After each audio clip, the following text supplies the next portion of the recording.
Hi weavers, ఈరోజు నేను మీతో మా ఫ్యామిలీతో కలిసి వెళ్ళిన రీసెంట్ కాశీ ట్రిప్కి సంబంధించిన ముఖ్యమైన విషయాలు ఈరోజు నేను మీతో ఈ వీడియో త్రూ షేర్ చేసుకోవాలి అనుకుంటున్నాను. సో తప్పకుండా స్కిప్ చేయకుండా ఎక్కడ వీడియో అంతా చూడండి. అయితే ఇదంతా వచ్చేసి మా లగేజ్ అండి. క్లోత్స్, ఫుడ్ ఐటమ్స్, మెడిసిన్స్ అన్నీ ఒకరోజు ముందుగానే రెడీ చేసి పెట్టేసుకున్నాం లగేజ్ అంతా పక్కన. ఇది వచ్చేసి March 5th మార్నింగ్ ఫ్రైడే అండి. ఫ్రైడే రోజు ఎర్లీ మార్నింగ్ ఎయిర్పోర్ట్లో తీశాను 7కి. ఇది వచ్చేసి మాకు 2 hours బిఫోరే ఉండాలని మెన్షన్ చేశారండి ఫ్లైట్ వాళ్ళు, చెక్కింగ్ అవుతుందని చెప్పేసి. సో ఎర్లీ మార్నింగ్ 6కి ఇంట్లో నుండి క్యాబ్లో బయలుదేరిపోయాము. ఇక్కడ ఎయిర్పోర్ట్కి వచ్చేసరికి 7 అయిందండి. ఎగ్జాక్ట్ 1 hour పట్టింది. రాగానే ఎంట్రీలో బోర్డింగ్ పాస్ చెక్ చేశారు, ఐడి ప్రూఫ్ చెక్ చేసి లోపలికి పంపించారు. పంపించగానే మేము బుక్ చేసుకుంది ఇండిగో ఫ్లైట్ కాబట్టి అక్కడ కౌంటర్స్లో లగేజ్ చెకింగ్ చేస్తున్నారు. లగేజ్ చెకింగ్ అవుతుంటే కొంచెం మేము ఇక్కడ నించున్నామండి పక్కన. లగేజ్ చెకింగ్ అయిపోగానే ఇంకా లోపలికి ఎంట్రీ అయిపోయాము. లోపలికి ఎంట్రీ అయిపోగానే మాకు ఇక్కడ అన్ని షాప్స్ కనిపించాయండి. షాప్స్ కనిపిస్తూ ఉంటే ఇక్కడ మా ఫాదర్కి డిస్ప్లేలో కార్ కనిపించింది, తనకి నచ్చింది అని చెప్పేసి అక్కడ ఏదో డీటెయిల్స్ కనుక్కుంటున్నారు తనకి నచ్చిందని. ఇక మేమేమో ఇక్కడ చుట్టూ షాప్స్ అన్నీ కనిపిస్తున్నాయి, బ్రాండెడ్ స్టోర్స్, కలర్ఫుల్గా లైటింగ్స్తో సూపర్గా కనిపిస్తున్నాయి అని చెప్పేసి నేను అలా వీడియో తీశానమాట. మీరు కూడా చూస్తారు, మీకు చూపించాలని చెప్పేసి, చూడని వాళ్ళకి. ఇండిగో ఫ్లైట్లో మనకి ఈచ్ ఇండివిజువల్కి వచ్చేసి 15 kg మెయిన్ లగేజ్ అండి, అండ్ 7 kg వచ్చి క్యారియర్ బ్యాగ్ అనమాట. ఇది లగేజ్ రూల్స్ వచ్చేసి. అండ్ ఏం హార్మ్ఫుల్ ఐటమ్స్ తీసుకెళ్ళకూడదు, లిక్విడ్స్ కూడా అలౌ చేయరు. వన్ స్టాప్ ఫ్లైట్ అండి మా ఫ్లైట్ వచ్చేసి. అంటే మేము అగైన్ క్యాల్కటాలో డ్రాప్ అవ్వాలి. అక్కడ డ్రాప్ అయ్యాక అక్కడి నుంచి మళ్ళీ నెక్స్ట్ ఫ్లైట్ ఎక్కిస్తే డైరెక్ట్ వారణాసి, బెనారస్ వారణాసికి ఉందండి మాకు. అయితే ఇది వచ్చేసి మేము మా టైమింగ్స్ వచ్చేసి 9కి ఉందండి. 9 అయితే అరౌండ్ 11కి దిగిపోతాం అక్కడ క్యాల్కటాలో. అండ్ అగైన్ ఆఫ్టర్ 11 తర్వాత అక్కడ మాకు 1.5 hour టైమింగ్ ఇచ్చారు వెయిటింగ్ టైం. తర్వాత మళ్ళీ మాకు 12:40కి ఉందండి ఫ్లైట్, నెక్స్ట్ ఫ్లైట్ వచ్చేసి క్యాల్కటా నుండి. అండ్ మీరు ఫ్లైట్లో ట్రావెల్ చేసే అప్పుడు ఏంటంటే, మీరు ఏదైనా హెల్త్ ఇష్యూస్తో రెగ్యులర్గా ట్యాబ్లెట్స్ యూస్ చేస్తూ ఉంటారు కదా కొందరు, దానికి సంబంధించిన prescription tablets, fever tablets, skin allergies and ఇంకా వామిటింగ్స్, మోషన్స్, ఇలాంటి ట్యాబ్లెట్స్ అనేది సేఫ్టీ సైడ్గా క్యారీ చేయడం బెటర్ అండి. ఎందుకంటే ఇప్పుడు మనం వేరే ప్లేస్కి వెళ్ళినప్పుడు ఫుడ్ పడకపోవచ్చు, వాటర్ పడకపోవచ్చు, ఏమైనా ఫీవర్ సడన్గా రావచ్చు కదా. సో అలాంటి కేసులో మన దగ్గర ట్యాబ్లెట్స్ ఉంటే మనం వేసేసుకోవచ్చు కదా. అట్లా అని ఇదొక సజెషన్ అండి నాది. ఎయిర్పోర్ట్లో మాత్రం టూ మచ్ హై కాస్ట్ ఉన్నాయండి. అసలు ఎలా కొంటారు, డబుల్ ట్రిపుల్ రేట్స్ ఉన్నాయండి అవుట్ సైడ్ రేట్స్ కన్నా. ఇదే అడిగాము ఈ షాప్లో, అక్కడ ఇయర్ రింగ్స్ నచ్చాయి, అడిగితే టూ మచ్ చెప్తున్నారు అసలు కాస్ట్ మాత్రం. ఇంకా లైట్ తీసేసుకొని మూవ్ ఇంకా అని చెప్పేసి వెళ్ళిపోయాం ఇంకా, అలా అనమాట అండి. అయితే ఇక్కడ ఏంటంటే మేము ఫ్లైట్ వచ్చేసి ఇండిగో ఫ్లైట్ బుక్ చేసుకున్నాం. ఎందుకంటే ఇది ఆల్రెడీ నాకు ఎక్స్పీరియన్స్ చేస్తున్నానండి పాస్ట్లో. నాకు పర్లేదు, బాగానే అనిపించింది. And compare to all other flights అనమాట, కొంచెం ఇది కాస్ట్ వైజ్ తక్కువగా ఉంది. అండ్ ఏంటంటే ఎఫోర్డ్ చేయొచ్చు. మిగతా ఫ్లైట్స్ అంటే స్పైస్ జెట్లో చూశాను, విస్తారా ఉంది, ఎయిర్ ఇండియా ఉంది. వీటన్నిటితో కంపేర్ చేస్తే నాకు కొంచెం ఇండిగోనే కాస్ట్ వైజ్ బెటర్ అనిపించింది. ఫ్లైట్ కూడా ఓకే, పర్లేదు, బాగానే ఉందండి. ఇక లోపలికి వచ్చేసామండి. విత్ ఇన్ ఫ్యూ మినిట్స్లో ఇంకా మేము కూడా ఫ్లై అయిపోతాం స్కైలోకి. అక్కడ ఆల్రెడీ డిఫరెంట్ ఫ్లైట్స్ ఫ్లై అవుతూనే ఉన్నాయి, ముంబై, ఢిల్లీ, ఇంకా డిఫరెంట్ స్టేట్స్ ఉంటాయి కదా మనకి. అండ్ ఇంకోటి ఏంటంటే మేము ఎర్లీ మార్నింగ్ వచ్చేసాము, బ్రేక్ఫాస్ట్ చేయలేదు, లైట్గా మిల్క్ తాగేసి వచ్చాము ఇంట్లోనే. అందుకని ఇక్కడ ఇండియన్ ప్యారడైస్ అని ఒక రెస్టారెంట్ ఉందండి ఎయిర్పోర్ట్లో, ఇక్కడే టిఫిన్ చేసేసుకున్నాం అనమాట. మాకు టైం ఉంది, సో ఇంకెందుకు లేట్ చేయడం అని చెప్పేసి ఇక్కడే బ్రేక్ఫాస్ట్ చేసాము. ఇక్కడ కూడా కాస్ట్ వైజ్ బాగానే ఉందండి. ప్లేట్ వచ్చేసి నార్మల్గా 200-250 ఉంది, ఇడ్లీ దోశ అనేసి. బట్ పర్లేదులే, టేస్ట్ బాగానే ఉందండి. తినేసాము ఇంకా బ్రేక్ఫాస్ట్ తినేసి. ఇదే అండి మా ఇండిగో ఫ్లైట్ వచ్చేసి. ఇంకా ఇందులోకి వెళ్ళిపోతున్నాం. అయితే మాకు ఎయిర్పోర్ట్ నుంచి ఇక్కడికి ఒక బస్ పంపించారనమాట. బస్లో అందరినీ ఎక్కించేసుకుని ఇక్కడ ఫ్లైట్ దగ్గర దింపేశారు. ఫ్లైట్ దగ్గర దింపేశాక ఇక్కడ ఫ్రంట్ నుంచి కొందరు, అంటే ఫ్రంట్ సీట్స్ ఉన్న వాళ్ళు ఫ్రంట్ నుంచి ఎక్కుతున్నారు, బ్యాక్ సీట్స్ ఉన్న వాళ్ళు బ్యాక్ నుంచి ఎక్కుతున్నారు అనమాట. మాకు వచ్చేసి బ్యాక్ సీట్స్ వచ్చాయి, అంటే 2018 అలా వచ్చాయన్నమాట. 2018 మా సీట్ నెంబర్స్. సో అట్లా అనేసి బ్యాక్ నుంచి మేము ఎక్కేస్తున్నాం అనమాట.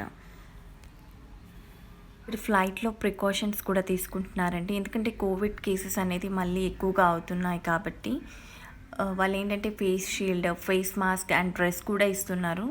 ఫ్లైట్లో కూర్చునే ముందుగానే శానిటైజర్ కూడా ఇస్తున్నారండి. అండ్ ఫ్లైట్ కూడా పర్లేదు, నీట్గానే ఉంది, శానిటైజ్ చేసి పెడుతున్నారు ఫర్ ఎవ్రీ ట్రిప్. పర్లేదు, బాగానే ఉందండి ఇండిగో ఫ్లైట్ అయితే.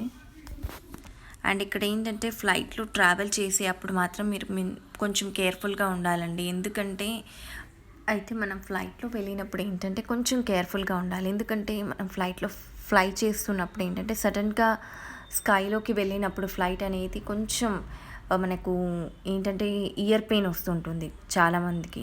ఆ ఇయర్ పెయిన్ రాకుండా ఉండాలంటే ఇయర్స్లో ఏదైనా పెట్టుకోవడం అంటే లైక్ కాటన్ కానీ ఏదైనా యూస్ చేస్తే బెటర్ అండి, అది నా సజెషన్. అండ్ ఏంటంటే కొంచెం ఫ్లైట్లో వెళ్ళినప్పుడు లైట్ ఫుడ్ తీసుకోవడం బెటర్. అందులో హోమ్ మేడ్ ఫుడ్ తీసుకుంటే ఇంకా బెటర్ అండి, ఎందుకంటే ఎక్కువగా తిప్పినట్టు వామిటింగ్ సెన్సేషన్ ఇలాంటివి అనేది ఉండదు. సో అందుకని నేను ఇచ్చే సజెషన్ ఇదనమాట, కొంచెం లైట్ ఫుడ్ తీసుకుంటే బెటర్ అండి. మనకు ఫ్లైట్ సీట్స్ అనేది కూడా చేంజ్ చేసుకునే ఆప్షన్ ఉంటుందండి. మనము వెబ్ చెక్ ఇన్ అవుతాం కదా 1 day before. Web check in అయినప్పుడు మనకు బోర్డింగ్ పాస్ కూడా ఇస్తారు. మనకు బోర్డింగ్ పాస్ ఇచ్చాక అక్కడే సీటింగ్స్ని కూడా అరేంజ్ చేస్తారనమాట వాళ్ళు. మాకు కావాలంటే విండో సీట్స్ని, పక్కకి కావాలంటే అలా సీట్స్ని కూడా అరేంజ్ చేయొచ్చు, బట్ కొంచెం కాస్ట్ అవుతుంది. ఫస్ట్ టైం ఫ్లై చేసిన వాళ్ళకైతే అదొక థ్రిల్లింగ్ ఎక్స్పీరియన్స్, డిఫరెంట్ ఎక్స్పీరియన్స్ ఉంటుంది. బట్ ఆల్రెడీ ఫ్లై చేసిన వాళ్ళకి ఇంతే కదా కామన్ ఇంకా అని చెప్పేసి ఉంటుంది కదండి.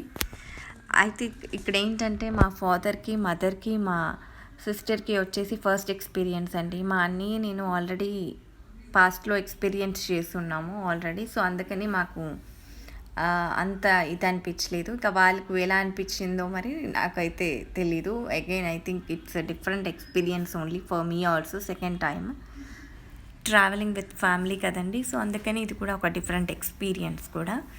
బట్ ఏంటంటే మనకి ఇప్పుడు టెక్నాలజీ అనేది చాలా చేంజ్ అయిపోయింది కదండి. విత్ ఇన్ అవర్స్లో వెళ్ళగలుగుతున్నాం, ఎంత దూరం అయినా మళ్ళీ రాగలుగుతున్నాం. 1 day ట్రిప్ కూడా వేయగలుగుతున్నాం కదా. ఇప్పుడు కాశీకి వెళ్ళాలనుకున్నారనుకోండి, 1 day ట్రిప్లో కూడా అయిపోతుంది. ఏముంది, విత్ ఇన్ 2 hours 2.5 hours వెళ్తున్నాం, అండ్ అగైన్ 2.5 hours బ్యాక్ వచ్చేయగలుగుతున్నాం. సో అలాంటి బెనిఫిట్స్ ఉన్నాయండి మనకి ఇప్పుడు అంతా. ఒకప్పుడు అంటే కాశీకి వెళ్ళినప్పుడు ఏంటంటే కాశీకి వెళ్ళే వాళ్ళందరూ చివరి రోజులోనే వెళ్తే మళ్ళీ తిరిగి రాలేరు అని ఒక అపోహ అలాంటి ఒకటి ఉండేదన్నమాట. ఇప్పుడు అలా కాదు, ఎవరైనా ఎప్పుడైనా వెళ్ళొచ్చు. So it's easy way of moving to one place to other place కదా. Really hats off to technology. ఏ స్కైలోకి ఫ్లై అయిపోయామండి, చూస్తున్నారు కదా, పైనుంచి తీసాను ఇది. బట్ ఇట్స్ వెరీ సీక్రెట్ అండి. అసలు యాక్చువల్గా ఫ్లైట్లో మూవ్ అవుతున్నప్పుడే మనకి చెప్పేస్తారు ఎయిర్ హోస్టెస్ వాళ్ళు ఏమని, మీ మొబైల్స్, మీ ఎలక్ట్రానిక్ డివైజెస్ అన్నీ ఏరోప్లేన్ మోడ్లో పెట్టండి, నో వన్ షుడ్ ఆన్ అని చెప్తారు. బట్ నేను మాత్రం సీక్రెట్గా మీకు చూపించాలని, ఈ సీక్రెట్ని మాత్రం ఎవరికి రివీల్ చేయకండి. మీకు 1 day కూడా వేస్ట్ కాకుండా త్వరగా డెస్టినేషన్కి రీచ్ అయిపోయి అక్కడ ప్లేసెస్ని ఏమైనా చూసుకోవాలి అనుకునే ఇంటెన్షన్ ఉండే వాళ్ళు ఉంటారు కదండి. అలాంటి వాళ్ళకి ఈ సజెషన్ ఏంటంటే, మనం ఫ్లైట్ బుక్ చేసుకుంటే ఎర్లీ మార్నింగే బుక్ చేసుకోండి. లైక్ 7, 8, 9 బిఫోరే బుక్ చేసుకుంటే బెటర్ అండి. ఎందుకంటే మనకు ఎర్లీగా డెస్టినేషన్కి రీచ్ అయిపోతాము, అక్కడ త్వరగా అకామిడేషన్ సెట్ చేసేసుకోగలుగుతాం. అండ్ అక్కడ ఏదైనా త్వరగా ఫ్రెష్ అప్ అయిపోయి కాసేపు రెస్ట్ తీసుకుని ఏమైనా చూడాలనుకుంటే కూడా చూసుకోవచ్చు. మనకేంటంటే everything with in afternoon before మనం రీచ్ అయ్యేలాగా డెస్టినేషన్ ఉంటే ఆఫ్టర్నూన్ కాసేపు తినేసి రెస్ట్ తీసుకుని మనం ఈవినింగ్ అట్లీస్ట్ ఏమైనా అక్కడ ప్లేసెస్ చూడడానికి మనకు ఛాన్స్ ఉంటుంది కదండి. అలా కాకుండా ఇప్పుడు మాలాగా హడావిడిలో ప్లానింగ్ అనేది సడన్గా వేసుకుని వెళ్ళేసరికి ఏంటంటే మాకు నాన్ స్టాప్ ఫ్లైట్ దొరకలేదు, 1 stop ఫ్లైట్కి వెళ్ళాల్సి వచ్చింది. క్యాల్కటాలో వెయిటింగ్ టైమింగ్ అయిపోయింది. సో అలా అనేసి మాకు టైం అనేది చాలా వేస్ట్ అయిపోయింది.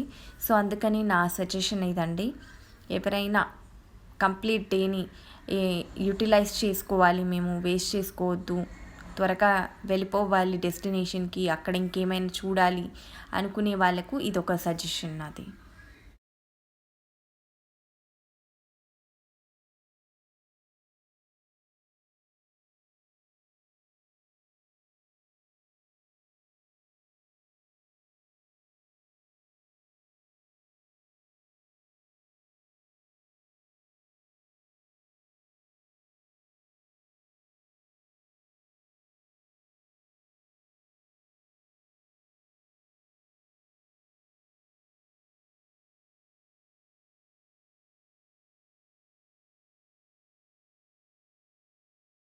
నేను ఫ్లైట్ టికెట్స్ వచ్చేసి హ్యాపీ ఈజీ గో సైట్లోకి వెళ్ళి బుక్ చేసుకున్నానండి. అందులో అది ఒక జస్ట్ 5 డేస్ బిఫోర్ అనుకుంటా. 5 డేస్ బిఫోరే చేశానండి నేను. టికెట్స్ వచ్చేసి నాకు అరౌండ్ 12,500 పడిందండి ఈచ్ పర్సన్‌కి వచ్చేసి. రౌండ్ ట్రిప్ బుక్ చేసుకున్నాననమాట కంప్లీట్. రిటర్న్‌లో నాకు తక్కువ పడింది. అండ్ రిటర్న్‌లో నాన్ స్టాప్ ఫ్లైట్ దొరికింది. బట్ ఏంటంటే వెళ్ళే అప్పుడే నాన్ స్టాప్ ఫ్లైట్ దొరకలేదండి. వన్ స్టాప్ ఫ్లైట్ క్యాల్కటాలో దిగి వెళ్ళాల్సి వచ్చిందనమాట. సో అలా బుక్ చేసుకున్నాను నేను టికెట్స్. సో ఇది వచ్చేసి క్యాల్కట్టా ఎయిర్పోర్ట్‌లో దిగిపోయిందండి మా ఫ్లైట్. ఇది వచ్చేసి నేతాజీ సుభాష్ చంద్రబోస్ ఎయిర్పోర్ట్ అండి. క్యాల్కట్టా ఎయిర్పోర్ట్ కూడా చాలా బాగుంది. ఇక్కడ దిగిపోయాక ఏంటంటే లగేజ్ అనేది ఆటోమేటిక్గా ట్రాన్స్ఫర్స్లోకి వెళ్ళిపోతుందండి. అంటే మనం నెక్స్ట్ ఫ్లైట్ వెళ్ళే వాళ్ళు ఉంటారు కదా, వాళ్ళకు లగేజ్ అనేది ఆటోమేటిక్గా ట్రాన్స్ఫర్ అయిపోతుంది. బట్ ఇక్కడే ఉండే వాళ్ళకి ఏంటంటే లగేజ్ అనేది వాళ్ళే పికప్ చేసుకోవాలి మనము ఎయిర్పోర్ట్లో అనేది. ఇక్కడ పికప్ బస్ కూడా అవైలబిలిటీ లేదండి. సో నడిచి వెళ్ళాల్సి వచ్చింది ఎయిర్పోర్ట్ వరకు. సో ఇది ఎయిర్పోర్ట్ ఎంట్రీ అండి. ఇంకా ఎయిర్పోర్ట్లోకి రాగానే ఇక్కడ మనకి లగేజ్ స్కానర్ అక్కడ మూవ్ అవుతుంది కదా, అక్కడ ఏంటంటే ఇక్కడే దిగిపోయే వాళ్ళకు అక్కడ లగేజ్ తీసుకుని వెళ్ళిపోవాలి. ట్రాన్స్ఫర్స్ వాళ్ళకి ఆటోమేటిక్గా ట్రాన్స్ఫర్ అవుతుంది లగేజ్ అనేది. అండ్ ఇక్కడ ఎయిర్పోర్ట్లోకి రాగానే ఏంటంటే డ్రెస్, మాస్క్, ఫేస్ అలాంటివి ఉంటాయి కదా, అవన్నీ తీసేసి అక్కడ డస్ట్బిన్లో వేసాకే లోపలికి అలౌ చేస్తున్నారనమాట. షీల్డ్ అయితే పెట్టుకోవచ్చు, ఓకే, అదేం నో ప్రాబ్లమ్. ఇంక ఎయిర్పోర్ట్లోకి రాగానే మేము చూసుకున్నాం అనమాట మా ట్రాన్స్ఫర్ అనేది ఎక్కడ ఉంటుంది, నెక్స్ట్ ఎక్కడ వెళ్ళాలి ఫ్లైట్ అనేది అని చెప్పేసి చూసేసుకొని కాస్త కాఫీ తీసేసుకొని కొంచెం వాష్రూమ్కి వెళ్ళేసి నెక్స్ట్ ట్రాన్స్ఫర్స్లోకి అని చెప్పేసి ఇక్కడ ఎస్కలేటర్ తీసేసుకొని పైకి వచ్చామండి. ఫస్ట్ ఫ్లోర్లో ఉందన్నమాట ట్రాన్స్ఫర్ నెక్స్ట్ ఫ్లైట్కి. అండ్ ఇక్కడ కూడా మాకు ఏంటంటే boarding pass and ID card ప్రతి ఒక్కరిది చెక్ చేశారు. లోపల చెక్ చేసి లోపలికి పంపించారు. ఇక్కడ కూడా మాకు చెప్పాను కదా, ఇదంతా హాఫ్ అన్ అవర్ టైం పట్టాక ఇంకా మాకు 1 అవర్ టైం ఉందండి వెయిటింగ్ టైం. అక్కడే కూర్చున్నాం ఎయిర్పోర్ట్లో కాసేపు.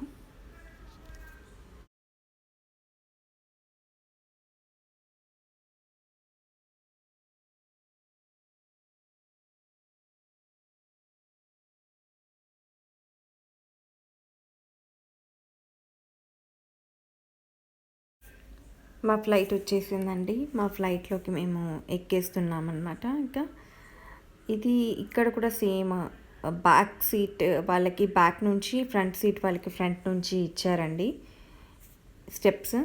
ఈ స్టెప్స్ తీసుకొని ఫ్లైట్లోకి ఎంటర్ అయిపోయామన్నమాట. అండ్ ఇది వచ్చేసి లాల్ బహదూర్ శాస్త్రి ఇంటర్నేషనల్ ఎయిర్పోర్ట్ వారణాసికి వచ్చేసామన్నమాట మేము. మాకు వచ్చేసరికి అరౌండ్ 4 అయిందండి టైమింగ్. ఎందుకంటే ఫ్లైట్ డిలే అయిందని చెప్పాను కదా మీకు. క్యాల్కట్టాలో 12:40కి స్టార్ట్ అవ్వాల్సిన ఫ్లైట్ వచ్చేసి మాకు 2:15కి స్టార్ట్ అయింది. సో మేము ఇక్కడ దిగేసరికి 4 అయింది. సో దిగిపోగానే వెంటనే ఎర్లీగా ట్యాక్సీ తీసేసుకొని ఇంకా స్టార్ట్ అయిపోయాము. అయితే ఎయిర్పోర్ట్ నుంచి మనకి కాశీ వచ్చేసి 27 కిలోమీటర్స్ ఉందండి. అరౌండ్ 1 అవర్ 1.5 అవర్ పట్టిందండి అక్కడికి వెళ్ళి. అయితే అకామిడేషన్ విషయంలో మాత్రం మనం చాలా జాగ్రత్తగా ఉండాలండి. టెంపుల్కి దగ్గరలో తీసుకుంటే ఏంటంటే ఎక్కువగా టైర్డ్ అవ్వకుండా త్వరగా రీచ్ అయిపోతాము అకామిడేషన్కి. మనకు ట్యాక్సీ వాళ్ళు ఏంటంటే మోసం చేస్తారు కమిషన్ కోసం, బట్ మనం జాగ్రత్తగా కనుక్కుని తీసుకోవాలండి.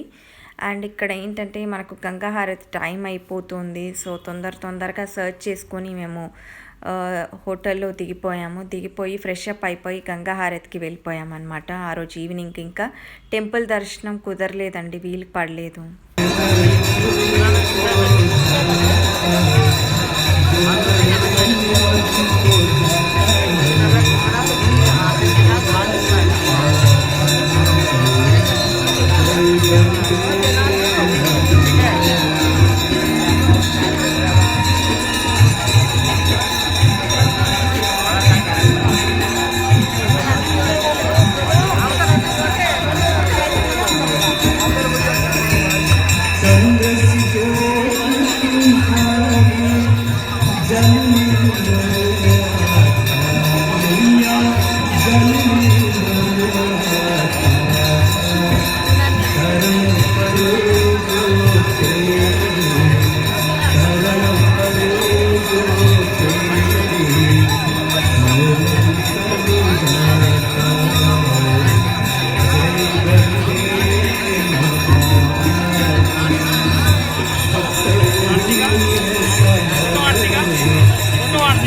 Ghiền Mì Gõ để không bỏ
lỡ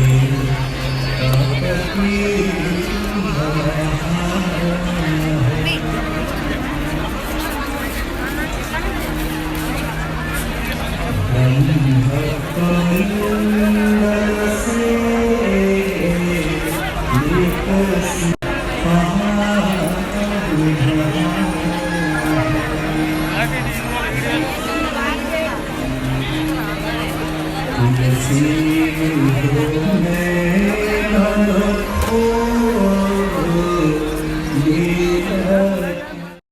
కాశీకి వెళ్ళిన వాళ్ళు మాత్రం తప్పకుండా గంగా హారతి చూసి రావాలండి. గంగా హారతి అనేది మార్నింగ్ ఇస్తారు, ఈవినింగ్ ఇస్తారండి. బట్ ఈవినింగ్ మాత్రం చాలా బాగా ఇస్తారు. 7 మెంబర్స్ ఇస్తారనమాట. ఇది దశ్వమేధ ఘాట్ అనమాట. ఇలా మనకు 88 ఘాట్స్ ఉన్నాయి గంగా దగ్గర. ఈ ఘాట్స్లో అన్ని ఘాట్స్లో ఇవ్వరండి, ఇది ఒక్కటే ఫేమస్ ఘాట్. దశ్వమేధ ఘాట్లో 7 మెంబర్స్ ఇస్తారనమాట గంగా హారతి. సూర్యాస్తమయం అయిపోయాక 7 to స్టార్ట్ చేస్తారు. 45 minutes ఇస్తారు గంగా హారతి. చాలా బాగుంటుంది. సో గంగా హారతి అయిపోగానే ఇంకా గంగలో దీపాలు వదిలేసి కాళ్ళు చేతులు కడిగేసుకుని ఇంకా బయటకు వచ్చేసామన్నమాట. ఇంకా ఆ రోజు మాకు టెంపుల్లో దర్శనం వీలు పడలేదండి, లేట్ అయిపోయింది, ఫుల్గా టయర్డ్ అయిపోయాం కదా. సో అందుకని అయితే కాశీకి వచ్చినప్పుడు మాత్రం చాలా జాగ్రత్తగా ఉండండి. దొంగలు చాలా ఎక్కువగా ఉంటున్నారని చెప్తున్నారు. సో జాగ్రత్తగా ఉండాలి. మీ పర్స్లు, మీతో తెచ్చుకున్న వస్తువులన్నీ జాగ్రత్తగా చూసుకోండి. వీలైతే గోల్డ్ ఆర్నమెంట్స్ అనేది ఇంట్లోనే వదిలేసి రండి. ఇది వచ్చేసి నైట్ టైంలో కాశీ అక్కడ దశ్వమేధ ఘాట్ దగ్గర ఎలా ఉంటుంది నైట్ టైంలో షాప్స్, బిల్డింగ్స్ అనేది షూట్ చేశానమాట. అండ్ మీకు దగ్గరలో కావాలంటే అకామిడేషన్ దగ్గరలో తీసుకోండి, బట్ కొంచెం కాస్ట్ ఎక్కువ ఉంటుంది. కొంచెం 1.5 kilometers అయితే పర్లేదు, పెట్టచ్చు మీరు కాస్ట్.